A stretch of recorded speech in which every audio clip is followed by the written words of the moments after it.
Feel your body sink into the earth. More grounded, more rooted,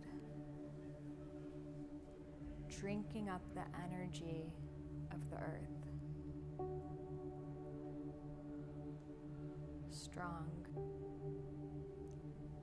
Now I invite you to place one hand on your heart and one hand on your belly,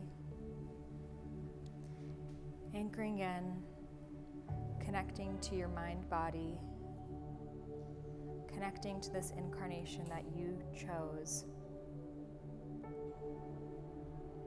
Right now, you are given the opportunity to ask you, in your Dharma, some questions.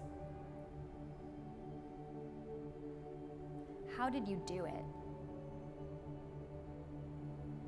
And let this you, this higher version of you, respond. How did you do it?